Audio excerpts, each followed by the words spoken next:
யாருமா? டொனேஷன் ஏதாவது வேணுமா? என் வாழ்க்கையை வேணா டொனேஷனா தாங்க சார். வாழ்க்கையெல்லாம் இங்க டொனேஷனா கொடுக்க முடியாதுமா. நீ இடம் மாறி வந்துட்டேன்னு நினைக்கிறேன். நான்லாம் கரெக்டான இடத்துக்கு தான் சார் வந்திருக்கேன். என்னம்மா சொல்ற? சார் உங்க பையன் பாலாஜியோட ஆபீஸ்ல ஒர்க் பண்ணிட்டு இருக்கேன் சார். அப்படியா? இத முதல்ல சொல்ல வேண்டியது தானே. உட்காருமா.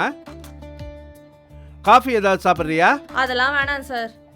கூல் ட்ரிங்க்ஸ் எதுவுமே வேணாம் சார். நான் ஏற்கனவே ஹாட்டா இருக்கேன். கூல் ட்ரிங்க் கொடுத்து எனக்கு கூல் ஆக்கணும்னு நினைக்காதீங்க. பிரமாதமா பேசுறியே. எப்படிமா இருக்கா என் பையன்? நல்ல வேலையெல்லாம் கத்துக்கிட்டானா? How is his performance? எங்க அவருக்கு வேலை செய்யற இன்ட்ரெஸ்டே இல்ல சார். உங்க சொத்து எல்லாத்தையும் வச்சுக்கிட்டு நல்லா செலவு பண்ணணும்ன்ற இன்ட்ரெஸ்ட்ல தான் சார் இருக்காரு. இதெல்லாம் நான் சுயமா சம்பாதிச்ச சொத்து. வாரி கொடுத்துடுவேன்னு கனவு காண்றான் அவன். பின்ன என்ன சார், அவர் ஒருத்தர் தானே உங்க வாரிசு. அவருக்கு கொடுக்காம வேற யாருக்கு சார் கொடுக்க போறீங்க? இல்லம்மா, என் குடும்ப வாரிசு அவன் மட்டும் இல்ல. என்ன சார் சொல்றீங்க? என் கதை இருக்கட்டும்.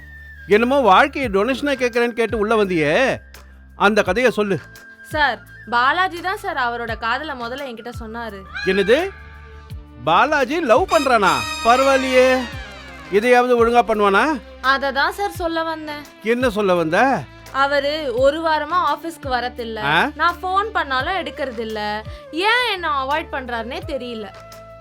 என்னம்மா சொல்ற? வீட்லயும் அப்படிதான் பண்றான், வேலையிலயும் அப்படிதான் பண்றானா? ஆமா, முன்ன நான் எப்படி நம்புறது? சார் நான் ஒரு குடும்ப பொண்ணு சார். நானே வெக்கத்தை விட்டு காதலிக்கிறவரோட அப்பா கிட்ட வந்து பேசுறேனா, அப்போ நீங்களே யோசிச்சு பாத்துக்கோங்க சார். அது என்னமோ உண்மைதான். உன்னை பார்த்தா நல்ல பொண்ணு மாதிரி தான் தெரியுது, பொய் சொல்ற மாதிரி தெரியல. ஆமா, பாலாஜி ஏன் உன்னை ஒதுக்குறான்? அதை கேட்க தான் சார் நான் உங்ககிட்ட வந்திருக்கேன். அவன் எங்க அம்மா என்கிட்ட ஒழுங்கா பேசுறான். ஏதோ பித்து பிடிச்ச மாதிரி வர்றான் போறான் அலையிறான். என்ன வேற வந்து பழி வாங்குவேன்னு மிரட்டுறான். சார் அவருக்கு உங்க சொத்து மேலதான் சார் குறி. என்னை பொறுத்த வரைக்கும் எங்க அம்மா என்ன பாடம் சொல்லி கொடுத்துருக்காங்கன்னா, உழைப்பு உழைப்பு உழைப்பு, உழைப்பாலதான் ஒருத்தர் முன்னுக்கு வரணும், அடுத்தவங்க சொத்துக்கு என்னைக்குமே ஆசைப்படக்கூடாது அப்படின்னு சொல்லி வளர்த்திருக்காங்க. பிரமாதமா. அப்படியே எங்க குடும்ப கொள்கையை சொல்றியே. ஆமா, உங்க அம்மா எங்க இருக்காங்க? அவங்க இருக்கிற இடத்த சொல்லு. நானே பாலாஜி வந்த உடனே பேசிட்டு முறைப்படி உங்க வீட்டுக்கு வந்து உன்னை பொண்ணு கேட்டுறேன். ஓ, புரட்சி பெண்மணியா? ஏமகா, நான் தான் ஒரு வாரமா போன் எடுக்கல, ஒரு வாரமா ஆபீஸ்க்கும் வரல. உன்னை யார் இங்க வர சொன்னது? சரி, எந்த ஊர்லயாவது தங்கச்சியே அண்ணனை கல்யாணம் பண்ணிக்க முடியுமா? என்னது தங்கச்சியா? இந்த சினிமால வர மாதிரி டுயட்லாம் பாடி முடிச்சுட்டு கடைசியா தங்கச்சின்னு சொல்லிட்டு விட்டு போறதானா? ஓஹோ, அப்ப வேற யாரோ கிடைச்சிட்டாங்களோ? இங்க பாரு தங்கச்சி, என்ன தப்பா புரிஞ்சிட்டு இருக்க. திரும்ப திரும்ப என்ன தங்கச்சின்னு சொல்ற வேலை வச்சுக்காதீங்க. இதெல்லாம் கேட்க மாட்டீங்களா மாமா? நான் சொல்றது அவன் இப்பெல்லாம் எங்கம்மா கேட்கறான்? என் கூட சண்டை போறதுக்கே உனக்கு நேரம் பத்த மாட்டேங்குது. பின்ன நீ செஞ்ச காரியத்துக்கு உன் மொட்டை மாட்டைக்கு மொத்தமா கொடுப்பாங்க. நான் என்னடா தப்பு பண்ணேன்? உழைப்பு தான் உயர்வுன்னு சொன்னேன், அது தப்பா? நீ உழைப்பெல்லாம் நல்லா தெரியும் எனக்கு. இங்க பாரு, ஏன் முன்னாடி உங்க அப்பா தப்பா பேசுற வேலை வச்சுக்காத. உழைப்புனா என்னன்னு சொல்லி கொடுத்து வளர்த்திருக்காங்க எங்க அம்மா. ஆமா, உழைப்புனா என்னன்னு சொல்லி கொடுத்து வளர்த்திருக்காங்க எங்க அம்மா. அம்மான்னு சொல்லிக்கிட்டே இருக்கியே, உங்க அம்மாவோட போட்டோ ஏதாவது இருக்கா? காட்ட கொஞ்சம். பாருடி, ஒழுக்கு பாரு. இப்போ சொல்லுவேன்.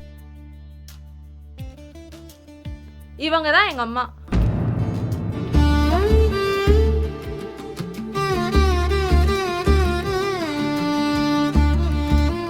கமலம், கமலத்தோட பொண்ணாமா நீ?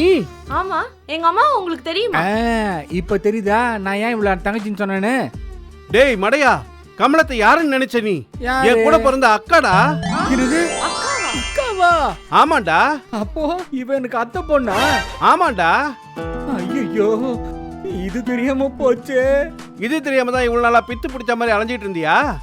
அப்பா என்ன மன்னிச்சிருங்க மகா, நீ என்ன மன்னிச்சிரு. நீ சரியான இடத்துக்கு தான் வந்திருக்க. நீ என்னுடைய அத்தை பொண்ணு. அப்பா, இப்படி கேட்க எவ்வளவு சந்தோஷமா இருக்கு தெரியுமா? நான் இன்னொரு விஷயம் சொன்னா நீங்க ரெண்டு பேரும் இன்னும் சந்தோஷப்படுவீங்க. என்னடா? அது வேற ஒண்ணும் இல்ல, நம்ம கமலா அத்தையோட பையனும் கிடைச்சிட்டான். அண்ணன் கிடைச்சிட்டானா? யாரு அது? வேற யாரும் இல்ல, நம்ம வெங்கி தான். வெங்கியா? ஆமா. ஆமாமா, நான் தான் உன்னோட அண்ணன்.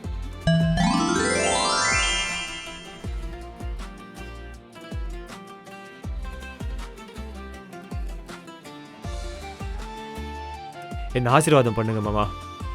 நல்லா இருடா மருமகனே. பார்த்து மெதுவா.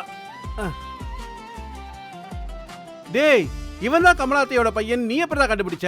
அது ஒண்ணும் இல்லப்பா, நீ வச்சிருந்த அதே போட்டோவை தான் அவனும் ஓ வச்சிருந்தான். இவ சொன்ன அதே கதையை தான் அவனும் சொன்னான். அப்பதான் அவனும் கமலாத்தையோட பையன் நானே கண்டுபிடிச்சேன். ஓஹோ, எப்படியோ குழப்பம் தீர்ந்ததுடா. நான் இப்ப ரொம்ப சந்தோஷமா இருக்கேன். அப்பா நீ யாருமா? நான் தான்ப்பா நீங்க பெத்த பொண்ணு. இது என்னம்மா புது குழப்பம்? எனக்கு ஒண்ணுமே புரியலையே. நான் புரிய வைக்கிறேன் தாமோதரா. நீங்க நீ கோவிந்தன் தானே? ஆமா. வா கோவிந்தா, எப்படி இருக்க? உன்னை பார்த்து எவ்வளவு நாளாச்சு. ரொம்ப சந்தோஷமா இருக்கடா உன்னை பார்த்ததுல. நீ என்னடா புரிய வைக்க போற? தாமு, உனக்கு ஞாபகம் இருக்கா? உன்னோட மனைவியோட 2வது பிரசவத்துக்கு நீ ஹாஸ்பிட்டல் அட்மிட் பண்ணிருந்த போது அதே ஆஸ்பத்திரியில தான் என் மனைவியை நான் பிரசவத்திற்காக அட்மிட் பண்ணியிருந்தேன். அப்படியா? என் கெட்ட நேரம் என் குழந்தை இறந்தே பிறந்தது. ஆனா உனக்கு நல்ல அழகான கொழுன்னு ஒரு பெண் குழந்தை பிறந்தது. என்னோட பேராசையால உன்னோட அழகான கொழுன்னு பிறந்த பெண் குழந்தைய உன் மனைவி பக்கத்துல இருந்து எடுத்து என் மனைவி பக்கத்துல வச்சுட்டு எனக்கு இறந்து பிறந்த பொன் குழந்தைய உன் மனைவி பக்கத்துல வச்சுட்டேன். இவ்வளவு பெரிய துரோகியடா நீ. மன்னிச்சிடுறா. உன் மேல இருந்த பொறாமையாலையும் கோபத்தாலையும் தான் நான் அதை பண்ணினேன். ஆனா அதுக்கு பிராயச்சித்தமா இதோ உன்னுடைய பொண்ண உன்கிட்டயே ஒப்படைக்கலான்னு கூட்டிட்டு வந்திருக்கேன்டா. இவதான் என் பொண்ணா? ஆமாப்பா. அப்போ எனக்கு மாமா பொண்ணு. சந்தோஷம்டா.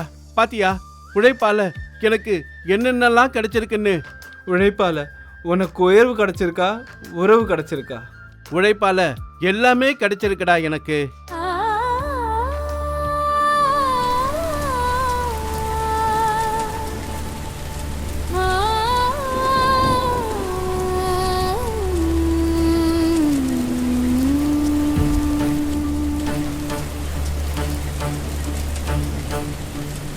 உழைப்பு தருமே உயர்வு, அறிந்த உண்மை இதுதானே, அதுவே